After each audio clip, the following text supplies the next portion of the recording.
C'est avec plaisir que je vous partage aujourd'hui une image prophétique que j'ai reçue dans un temps d'intercession avec des frères et sœurs et qui, je pense, est importante à partager avec le plus de monde possible, car elle parle vraiment de la saison dans laquelle nous sommes en tant qu'humanité face à la chronologie des événements que Dieu a prévus. Et donc, on va aussi faire référence forcément à des passages bibliques qui nous permettent de comprendre cette image prophétique qui est, l'image de la grande moisson, de la dernière moisson, avant le retour de Jésus-Christ. Alors, ce que j'ai vu, dans ce temps de prière, c'est un grand champ carré, un champ de blé, et le blé était très mûr. Vraiment, il était vraiment à point pour la moisson. Et il était entouré d'une, barrière en bois, comme on peut voir dans certains champs.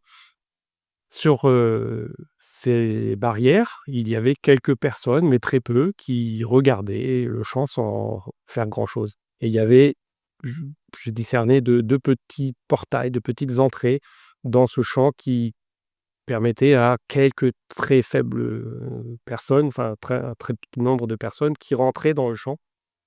J'ai ensuite vu sur la droite de ce champ, une église et je voyais des personnes à l'intérieur de cette église, mais bizarrement, il y avait une barrière comme celle qui, se trouve autour du champ et cette barrière était à l'intérieur de l'église. C'était un peu curieux, mais c'est comme si, on voulait empêcher les personnes, du coup les chrétiens, de sortir de l'église et devant cette église, à l'extérieur, il y avait 2-3 êtres qui étaient, assez grands, costauds, qui te croisaient les bras comme ça, qui faisaient comme un peu les vigiles, qui étaient, gris, on voyait pas leur visage et c'était aussi pour empêcher les chrétiens de sortir de l'église et ce que j'ai vu ensuite, c'est qu'il se mettait à pleuvoir à quelques endroits, au-dessus du champ et qu'à ces endroits-là, la pluie qui tombe sur le blé qui est mûr commence à le faire pourrir et en fait, le blé est en train de se perdre. Donc ça, c'est la grande image que j'ai vue et ensuite je questionnais le Saint-Esprit par rapport à ce que ça voulait dire. Alors évidemment, l'image de la moisson est beaucoup utilisée dans la Bible, dans la parole de Dieu, en ce qui concerne le fait, alors même si parfois c'est négatif parce qu'il y a une moisson qui vient pour enlever les méchants, la grande moisson, dont il est question dans la parole et surtout le Nouveau Testament, c'est la moisson des âmes sauvées. Et on peut voir ça, par exemple, dans Matthieu 9, que je vais vous lire, à partir du verset 35. Jésus parcourait toutes les villes et les villages, enseignant dans les synagogues, prêchant la bonne nouvelle du royaume et guérissant toute maladie et toute infirmité.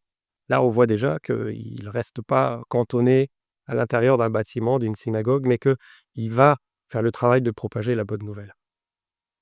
Puis, au verset 36, voyant la foule, il fut ému de compassion pour elle, parce qu'elle était languissante et abattue comme des brebis qui n'ont point de berger. Alors il dit à ses disciples, la moisson est grande, mais il y a peu d'ouvriers. Priez donc le maître de la moisson d'envoyer des ouvriers dans sa moisson. Et c'est exactement ce que j'ai vu dans cette image, c'est-à-dire une moisson qui est prête et qui est grande, qui correspond à, selon ce que Jésus nous dit là, tout un peuple qui se languit, qui a besoin de rencontrer son Sauveur, qui a besoin de se rattacher à, au Dieu créateur, à leur créateur et à vivre une vie renouvelée. Et le Seigneur dit déjà que la moisson est grande, mais qu'il y a peu d'ouvriers et qu'il faut vraiment prier pour que des personnes se lèvent pour aller dans cette moisson. Alors moi, ce que j'ai vu, c'est que il y a cette moisson qui est là, qui est prête, mais qu'il y a peu de personnes. À un moment donné, certaines personnes qui étaient, sur les barrières se sont mises à gripper les barrières et à secouer pour faire tomber les barrières et pour pouvoir rentrer. Parce qu'elles regardaient le champ sans rien faire, mais à un moment donné, elles se disent: «Mais il faut qu'on rentre, c'est le moment». Parce que déjà la pluie vient, et elle commence à abîmer le champ, c'est-à-dire qu'il y a des épis de blé qui se perdent. Une fois que c'est pourri, on peut plus l'utiliser. Alors, je vois ces personnes qui commencent à essayer de de faire tomber les barrières et de rentrer, ce mouvement qui commence. Et après, je questionne le Seigneur par rapport à, ce peu d'ouvriers et pourquoi certains restent à l'intérieur de l'Église. C'est quoi ces barrières et c'est quoi ces êtres qui sont devant? Et le Saint-Esprit m'explique que ces barrières, ce sont des forteresses de pensée, des doctrines de démons, on appelle ça aussi. C'est des fausses théologies, des choses qui font qu'il y a des chrétiens qui sont vraiment convertis, qui aiment le Seigneur, mais qui ne saisissent pas l'importance de vivre par l'Esprit dans une dynamique, justement comme Jésus nous le montre, d'aller propager la bonne nouvelle et d'aller chercher tout ce peuple qui se languit, qui se meurt sans entendre la vie, de Jésus-Christ qu'ils attendent, dont ils ont besoin. Et il y a toute une série de mauvaises conceptions, bibliques qui font que, beaucoup de chrétiens restent, coincés dans ces églises. Je ne vais pas ici faire la liste, mais par exemple, le fait de refuser de vivre les dons de l'esprit qui sont, donnés à tous les chrétiens pour l'efficacité justement dans cette, moisson, eh bien, c'est, de se couper d'une part importante des capacités que nous avons et en tant que fils et filles de Dieu, de vivre, avec le Seigneur, avec l'Esprit du Seigneur, des choses, fabuleuses comme le faisaient, les apôtres et les premiers disciples, comme c'est rapporté, dans la parole, mais comme c'est aussi rapporté dans l'histoire au fur et à mesure du développement de l'Église avec, des mouvements de réveil, qui n'ont jamais cessé en fait, même s'ils ont été sporadiques et limités aussi en localisation. Mais, le Saint-Esprit n'a jamais cessé d'agir au travers du miraculeux pour continuer à prouver que ce que les chrétiens disent, que la bonne nouvelle de l'Évangile qui est proclamée est une réalité, que ce n'est pas juste des mots, que ce n'est pas des concepts, que ce n'est pas une philosophie, mais que Dieu est vraiment vivant et qu'il agit aujourd'hui encore par des miracles et des prodiges pour prouver que la parole biblique est toujours réelle et efficace. Donc, ceux qui refusent de vivre, par les dons spirituels sont en train de tout simplement, ne pas être équipés. Ils n'ont pas la faux, ils n'ont pas les faucilles, ils n'ont pas les outils efficaces pour, aller moissonner. Mais il y a beaucoup d'autres théologies, heu qui mettent des barrières entre, ce que Dieu souhaite, c'est-à-dire que tous ses enfants propagent la vie et la bonne nouvelle et le fait de se lever de sa chaise et d'aller agir.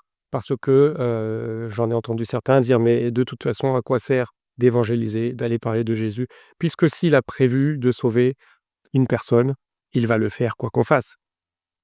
Bah oui, mais à ce moment-là, tout le monde reste assis dans l'église à chauffer une chaise et la bonne nouvelle n'est pas proclamée et donc c'est pas simplement de dire: «Dieu a prévu, donc ça va se passer». C'est: «Dieu a prévu et qu'est-ce que je peux faire? Quel engagement je peux faire, pour, être actif dans cette dynamique que Dieu a prévue?» Voilà, donc je ne vais pas faire la liste, mais ce qui se passe, c'est que à force d'accepter des mauvaises conceptions dans l'Église, non seulement une barrière est construite dans l'Église, mais également on permet à des mauvais esprits de prendre de l'importance et de l'autorité dans les églises. Ce qui fait qu'il y a de l'intérieur ces barrières, théologiques qui sont posées et de l'extérieur ces oppressions qu'on autorise sur les églises parce qu'on ne s'aligne pas à la vérité, à la pureté de la parole de Dieu, à la vie de l'Esprit qui veut se répandre sur ses enfants, afin que nous soyons tous des témoins jusqu'aux extrémités de la terre. Donc il y a cette problématique qui est importante, qu'il manque des ouvriers et qu'ils restent enfermés dans l'Église. Et ici, je ne veux pas que ce soit un jugement, je veux juste que ce soit une prise de conscience. Parce que les quelques personnes qui sont dans le champ et qui commencent à moissonner, elles sont actives, mais elles essayent aussi et je les vois moi dans la réalité de tous les liens, toutes les relations que j'ai avec les différentes églises dans la ville où je suis. Il y a ces chrétiens réveillés qui veulent voir, des centaines et des milliers, des millions d'âmes sauvées et qui essayent de secouer les frères et les sœurs, leur dire: «Mais ça se passe pas là, ça se passe dehors» et c'est en allant, comme on voit les disciples envoyés par Jésus, c'est en allant que nous allons, voir des prodiges et des merveilles et des âmes sauvées. Parce que l'important, quand on a, bénéficié de la révélation de ce trésor de la vie éternelle en Jésus-Christ, l'important, c'est de vivre pour propager cette bonne nouvelle. Sinon, notre vie, elle sert pas à grand-chose. Elle sert à nous-mêmes, elle sert à ceux qui nous entourent. Mais, notre vie, le plus important, c'est notre relation à Dieu et quand on voit, Jésus qui voit les foules et qui est ému de compassion et qui dit: «Mais toutes ces personnes ont besoin de Dieu le Père, de rencontrer leur Père céleste» et il travaille pour ça, uniquement pour ça, dans ce but de restaurer le lien entre les humains et leur Père créateur et nous avons à faire comme Jésus l'a fait. On ne peut pas faire, heu moins, puisqu'on est ses disciples et qu'il est notre maître, que d'imiter ce qu'il a fait et ce qu'il nous demande de faire. Alors, levons-nous, réveillons-nous et sortons dans la moisson, parce que la moisson est prête, la moisson est mûre et c'est ça aussi, le message qui passe, que je veux faire passer et je pense que le Saint-Esprit veut transmettre par rapport à cette image prophétique, c'est que la fin du monde est proche. Le retour de Jésus est proche et plus on en approche et plus on le sent bien, les ténèbres grandissent sur la terre. Mais aussi, là où le péché abonde, la grâce surabonde et plus les enfants de Dieu sont remplis de l'esprit et plus ils vont pouvoir apporter la vie là où il y a la mort. Et nous avons à nous lever pour aller dans le champ de la moisson. La fin du monde, c'est pas simple, mais je vais vous lire un autre passage qui est dans Matthieu 13. C'est Jésus qui a donné la parabole du semeur et les disciples demandent une explication. Et Jésus leur dit: «Celui qui sème la bonne semence, c'est le Fils de l'homme», c'est-à-dire c'est Jésus lui-même. On sème la bonne nouvelle de l'évangile de Jésus-Christ. Le champ, c'est le monde. La bonne semence, ce sont les fils du royaume. Et l'ivraie, ce sont les fils du malin. L'ennemi qui l'a semé, c'est le diable. Et la moisson, c'est la fin du monde. Et les moissonneurs, ce sont les anges. Alors, je n'ai pas le temps d'aller décrypter tout ce passage, mais la moisson, c'est la fin du monde, c'est-à-dire la fin des temps dans lesquels nous entrons très, très sérieusement, représente cette moisson des âmes et ces âmes, ce sont les fils du royaume. Nous est-il dit, c'est-à-dire les fils et les filles de Dieu, les personnes qui sont sauvées et les moissonneurs, ce sont les anges, mais ce sont les anges parce qu'ils participent avec, les fils et les filles de Dieu sur terre à cette moisson. On est ensemble avec les anges qui nous accompagnent par la grâce de Dieu. Donc la moisson, c'est la fin des temps et nous avons à agir vite parce que on lit aussi en Apocalypse 14, il y a un ange qui sort du temple, et qui crie d'une voix forte à celui qui était assis sur la nuée: «Lance ta faucille et moissonne, car l'heure de moissonner est venue, car la moisson de la terre est mûre». Il y a donc ce moment à la fin des temps où la moisson est mûre.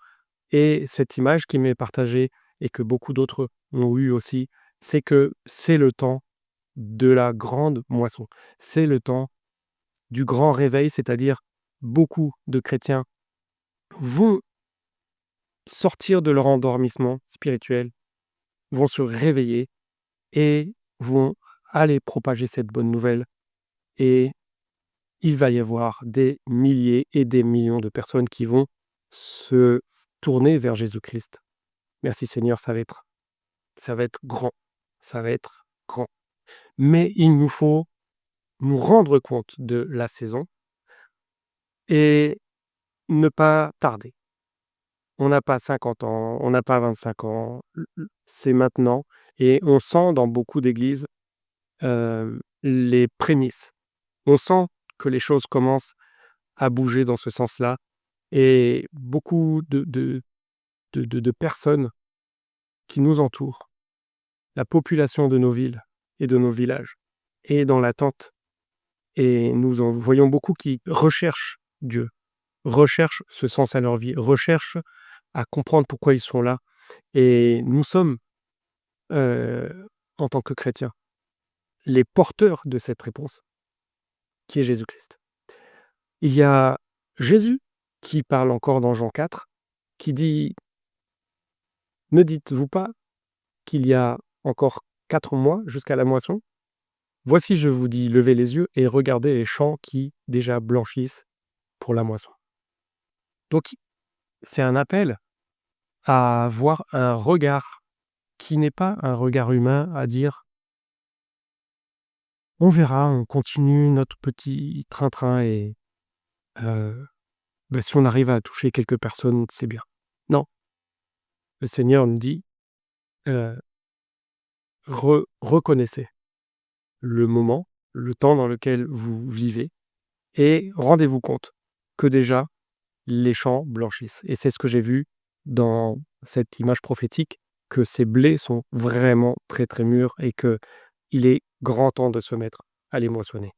Alors, c'est juste un encouragement, hem, pour préciser qu'on est appelé à être agissant de quelque manière que ce soit, pas n'importe comment, par rapport à ce que Dieu demande à chacun. Et si chacun est à sa place, à aimer l'autre, à lui démontrer la vie de Jésus-Christ, à l'inviter à rencontrer son Sauveur, on n'a pas besoin de faire, des choses extraordinaires et d'être des stars. On a juste besoin d'être des témoins de Jésus-Christ là où nous sommes. Mais il faut le faire consciemment, en se disant que ça peut être la fin pour n'importe qui autour de nous à n'importe quel moment, mais qu'il y a aussi, une fin qui approche, une fin, du temps des nations.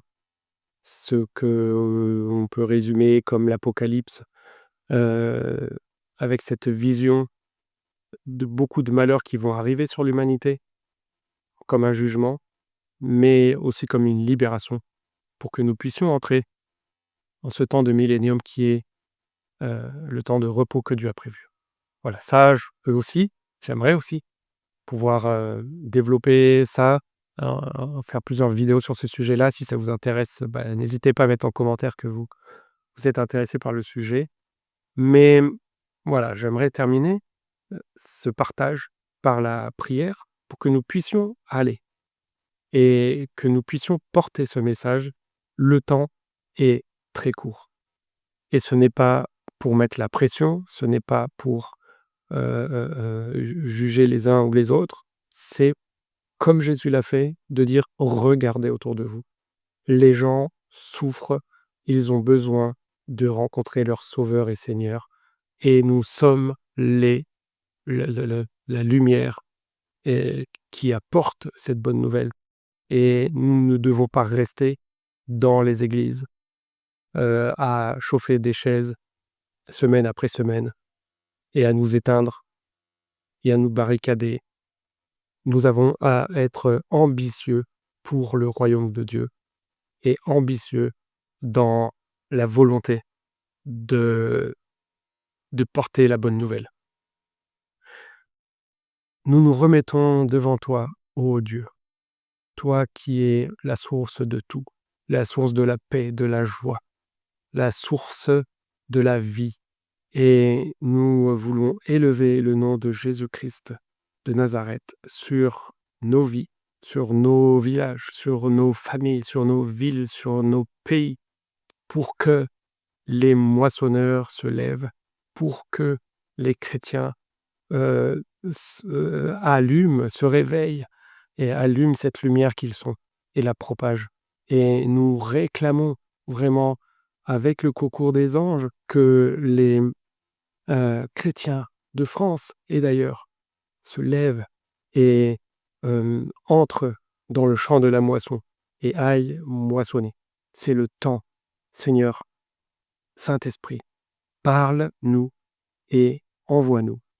Nous voulons être des serviteurs pour ton projet, qui est de sauver des millions d'êtres humains de la perdition et de les amener dans le royaume des cieux.